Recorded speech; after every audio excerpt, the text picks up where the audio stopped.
नमस्कार, मैं हूँ डॉक्टर अनिल कुमार निगम। आज मैं आपसे बात करूँगा कि आखिरकार हमारे देश में जो लोगों को मुफ्तखोरी की आदत राजनीतिक दलों ने या सरकारों ने डाली है, वो कब तक चलता रहेगा? भारत के उपराष्ट्रपति एवं राज्यसभा अध्यक्ष जगदीप धनखड़ ने राज्यसभा में कहा कि फ्रीबीज को लेकर के एक राष्ट्रीय नीति बनाई जानी चाहिए, जिससे सरकार के सभी निवेश एक बेहतर तरीके से बड़े हित में उपयोग किए जा सके। उन्होंने ये जो बात कही वो काफी चिंताजनक है और इस पर विचार मंथन करने की आवश्यकता है। साथ ही उन्होंने ये भी कहा कि इसके लिए जो है जो सरकारें हैं उनके पास जो मौजूदा सरकारी धन है उसका जो है बेहतर तरीके से इस्तेमाल किया जा सके, इस पर हमें विचार करना चाहिए। उपराष्ट्रपति की यह टिप्पणी बहुत महत्वपूर्ण है। इसके अलावा जो सुप्रीम कोर्ट है, देश की सर्वोच्च अदालत है, उस वो भी इस मामले पर अपनी चिंता व्यक्त कर चुकी है। किसी देश का उपराष्ट्रपति अगर इस तरह की चिंता व्यक्त करता है तो इस पर सभी राजनीतिक दलों को अपने निहितार्थों से ऊपर उठकर इस पर विचार मंथन अवश्य करना चाहिए। यहाँ पर एक विशेष रूप से मैं जो है बात का उल्लेख करना चाहूंगा कि हाल ही में सुप्रीम कोर्ट ने भी प्रिवीज को लेकर के चिंता जताई। अब सवाल ये है कि आखिरकार ये मुफ्तखोरी की जो आदत है वो क्यों और कब तक चलती रहेगी? फ्रीबीज हम किसे कहते हैं?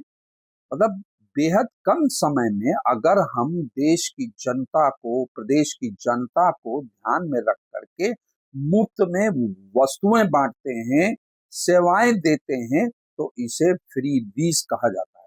2022 की अपनी रिपोर्ट में आरबीआई ने फ्रीबीज को एक लोक कल्याणकारी उपाय के तौर पर इसकी व्याख्या की थी। इन्हें मुफ्त में प्रदान किया जाता है। फ्रीबीज का इस्तेमाल जो राजनीतिक दल हैं अधिकतर चुनाव के दौरान मतदाताओं को लुभाने के लिए करते हैं। सभी राजनीतिक दलों के बीच मुफ्तखोरी की जो घोषणाएं हैं या मुफ्त की जो घोषणाएं हैं, मुफ्त में बिजली, पानी जैसी चीजें देने की जो बात है वो कमोबेश सभी मतलब राजनीतिक दलों में ये बात है। अगर ये कहा जाए कि इसकी शुरुआत कैसे हुई, कहाँ हुई, तो यह माना जाता है जो भारत के जो दक्षिण राज्य हैं वहां से परंपरा शुरू हुई। उन्होंने जो है मिक्सर, टीवी, साड़ी वगैरह वगैरह जो है देने की जो है शुरुआत की और मुफ्त की योजनाएं वहां पर चलाई। फिर मुफ्त में राशन बांटने का काम किया। पहले जो फ्री बीज के की बात की जाती थी वो साड़ी, कंबल, टीवी, लैपटॉप, साइकिल, पानी, गेहूं, बिजली, चावल जैसी चीजों का जो है वायदा किया जाता था चुनाव के दौरान, और ये जो है लोगों को मुफ्त में बांटी जाती। अब मैं यहाँ पर कुछ केंद्र की ऐसी योजनाएं हैं जिनकी मैं यहाँ पर चर्चा करूंगा। जैसे केंद्र सरकार की कई मुफ्त की योजनाएं हैं, जैसे आयुष्मान भारत की योजना है जिसके तहत 5 लाख रुपए तक का जो है लोगों को इलाज की सुविधा दी जाती है। किसान सम्मान निधि है जो है हर 4 महीने में किसानों को 2,000 रुपए तक की आर्थिक सहायता दी जाती है। योजना की शुरुआत 2019 में की गई थी। साल 2020 में केंद्र सरकार ने मुफ्त राशन की शुरुआत की। इसके तहत मतलब एक बहुत बड़ा आंकड़ा है जिसके इसके तहत 80 करोड़ लोगों को मुफ्त राशन अभी भी दिया जा रहा है। उज्ज्वला योजना की शुरुआत 1 मई 2016 को की गई। इस योजना के तहत महिलाओं को मुफ्त में गैस सिलेंडर मुहैया कराया जाता है। इसके अलावा और कई योजनाएं हैं, पीएम आवास योजना, उज्ज्वला योजना, किसान सम्मान निधि की भी मैंने चर्चा की। और ये तो केंद्र की कुछ योजनाएं हैं जिनकी मैंने चर्चा की। अब अलग अलग राज्यों की मैं यहाँ पर चर्चा करूंगा जो मुफ्त में जो है लोगों को सेवाएं या पैसे या मतलब अन्य रूप में जो है मुफ्त में वितरण किया जा रहा है। जैसे मध्य प्रदेश की बात करूं तो वहां लाडली बहना योजना के तहत महिलाओं को हर महीने ₹1250 दिए जाते हैं। 12वीं पास करने वाली मेधावी जो लड़कियां हैं उनको स्कूटी दी जाती है। 100 यूनिट तक जो बिजली है वहां ₹100 में दी जाती है। किसानों को सालाना ₹12,000 देने का वायदा भी वहां कर रखा है सरकार ने। 21 साल की उम्र में पात्र लड़कियों को ₹1,00,000 देने का प्रावधान किया गया है। पंजाब में 300 यूनिट मुफ्त बिजली जो है देने की बात कही गई है। महिलाओं को ₹1,000 हर महीने देने की बात कही है। हालांकि ये अभी तक वहां दिया नहीं गया पंजाब में, पंजाब सरकार ने, जो आम आदमी पार्टी की सरकार है। झारखंड में 200 यूनिट मुफ्त बिजली की सुविधा दी जा रही है। मैया सम्मान योजना के तहत महिलाओं को ₹2500 दिया जा रहा है। हिमाचल की अब बात करूं, हिमाचल में घरेलू कनेक्शन पर 125 यूनिट मुफ्त बिजली है। इंदिरा गांधी प्यारी बहना सुख योजना के तहत जो है हर महीने ₹1500 महिलाओं को दिए जाते हैं। राजस्थान में लाडो प्रोत्साहन योजना चल रही है। ₹2,00,000 का सेविंग बॉन्ड जो है बच्ची के जन्म के समय दिया जाता है। 12वीं पास होने पर मेधावी लड़कियों को वहां भी स्कूटी दी जाती है। तो कर्नाटक की अब बात करूं तो गृह लक्ष्मी योजना के तहत महिलाओं को हर महीने ₹2,000 देने की बात की जाती है। वहां पर शक्ति गारंटी योजना में बसों में महिलाओं को मुफ्त सफर की सुविधा दी जाती है।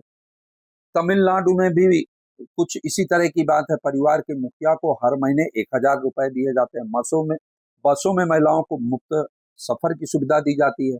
इसी तरह के छत्तीसगढ़ में देखा जाए तो गरीब महिलाओं को ₹500 में गैस सिलेंडर दिया जाता है।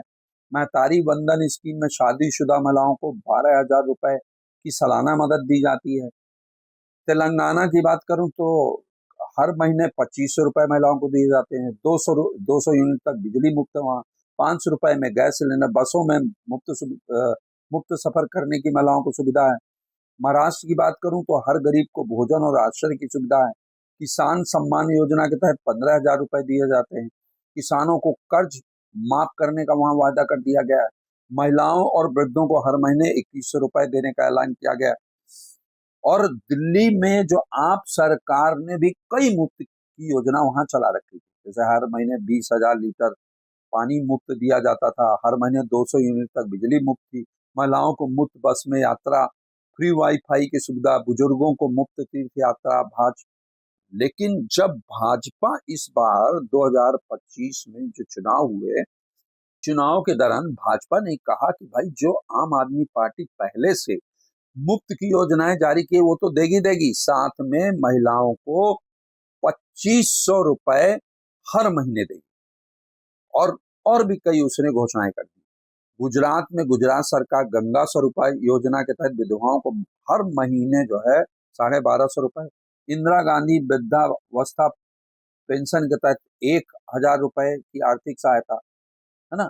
इसी तरह हरियाणा में भी कई जो है मुफ्त की योजनाएं चल रही हैं। उत्तर प्रदेश में भी छात्राओं को मुफ्त मोबाइल, टैबलेट, किसानों को मुफ्त बिजली की घोषणा और इस तरीके की कई घोषणाएं जो है की गई। और घोषणाओं के साथ साथ मुफ्त में जो है लोगों को ये सेवाएं और चीजें वितरित भी की। अब इसका असर क्या हो रहा है इसके चलते, जब मुफ्त में लोगों को ये चीजें बांटी जा रही हैं तो इसका असर ये हो रहा है कि जो विभिन्न राज्य हैं उनकी जो आर्थिक स्थिति है वो खराब हो रही है। राज्य का बजट बिगड़ रहा है। लेकिन जो राजनीतिक दल हैं कतई ये मानने को तैयार नहीं, कतई ये समझौता करने को तैयार नहीं है। राजकोषीय घाटा बढ़ता है तो बढ़े, राज्यों की स्थिति खराब होती तो हो, लेकिन वो मुफ्त की रेवड़ियां जरूर बांटेंगे। आर्थिक शोध एजेंसी एमके ग्लोबल की रिपोर्ट के अनुसार चुनावी साल में राजकोषीय घाटे की स्थिति सबसे अधिक महाराष्ट्र, छत्तीसगढ़, बिहार, ओडिशा, मध्य प्रदेश, झारखंड, आंध्र प्रदेश में जो है देखने को मिली। मुफ्त रेवड़ियों का ही असर है कि तेलंगाना पर बैंकों का 20,000 करोड़ रुपए से अधिक का बकाया। इससे बैंकों की हालत भी बिगड़ रही है। देश के अधिकांश राज्य राजकोषीय घाटे से जूझ रहे हैं। मतलब इसकी आमदनी से जो है खर्चे ज्यादा हैं राज्यों के। और अब सबसे बड़ी बात यह है कि ये फ्री बीज की घोषणा कब की जाती है। देखिए, जब भी चुनावी मौसम आता है, जब भी प्रदेशों के चुनाव होते हैं, राज्यों के चुनाव होते हैं, केंद्र के चुनाव होते हैं, उस दौरान विभिन्न राजनीतिक दलों के समक्ष सिर्फ एक टारगेट होता है, वो टारगेट होता है कि येन केन प्रकारेण चुनाव जीता जाए, और उस चुनाव को जीतने के चलते जो है, जो उनके घोषणा पत्र होते हैं, उसमें जो है मुफ्त की योजनाओं की जो है एकदम से बाढ़ सी आ जाती है, और मुफ्त की रेवड़ियों का ऐलान उस दौरान कर दिया जाता है, और विभिन्न राजनीतिक दलों के बीच में ये होड़ मची रहती है। सवाल ये है कि मुफ्त की रेवड़ियों जो बांट कर हम लोगों को मुख्य धारा में लाने के बजाय क्या हम उसे परजीवी नहीं बना रहे हैं? और वास्तविकता तो ये है कि इन मुफ्त की योजनाओं के चलते, इस मुफ्तखोरी के चलते जो है लोग काम करने को तैयार नहीं है, आलसी हो गए हैं। उन्हें चूंकि बैठे बैठे मिल रहा है सब कुछ, खाने के लिए राशन मिल रहा है, बहुत सारे पैसे उनके पास उनके अकाउंट में सीधे सीधे पहुंच रहे हैं, तो क्यों काम करेंगे? अगर लोगों को मुफ्त में राशन और पैसा दिया जाएगा तो लोग काम क्यों करेंगे? मगर दुर्भाग्यपूर्ण ये है कि राजनीतिक दल इसे समझने को तैयार नहीं है। चुनाव जीतने के लिए मुफ्त योजनाओं का ऐलान राजनीतिक दलों की एक लोकप्रिय रणनीति बन गई है। इन योजनाओं के जरिए गरीब और मध्यम वर्गीय वोटरों को आकर्षित करने की जो कोशिश की जाती है, उससे जो है, जो देश की अर्थव्यवस्था है, जो राज्यों की अर्थव्यवस्था है, वो तहस नहस हो रही है। आने वाले समय में जो है इसका और व्यापक असर भारत की अर्थव्यवस्था पर पड़ने वाला है। चुनाव के दौरान सिर्फ राजनीतिक दलों को एक ही चीज दिखाई देती है, वो है सत्ता। देश और प्रदेश किधर जा रहा है या जाएगा, इससे उसका कोई सरोकार नहीं। मेरा मानना है कि सरकारों को, राजनीतिक दलों को इस मुफ्तखोरी की जो घोषणाएं हैं, जो फ्रीबीज की घोषणाएं हैं, उससे बाज आना चाहिए और लोगों को प्रेरित करना चाहिए, प्रोत्साहित करना चाहिए कि वो मेहनत करें, काम करें, जिसके माध्यम से पैसा मिले, उससे देश की अर्थव्यवस्था भी सुदृढ़ होगी और देश का जो नागरिक है वो भी सशक्त होगा। और अगर देश का नागरिक सशक्त होगा तो हमारा देश और राष्ट्र समृद्ध होगा। मुझे लगता है कि आज के लिए ये जो है, आज के लिए इतना ही। फिर मिलते हैं एक नए मुद्दे के साथ।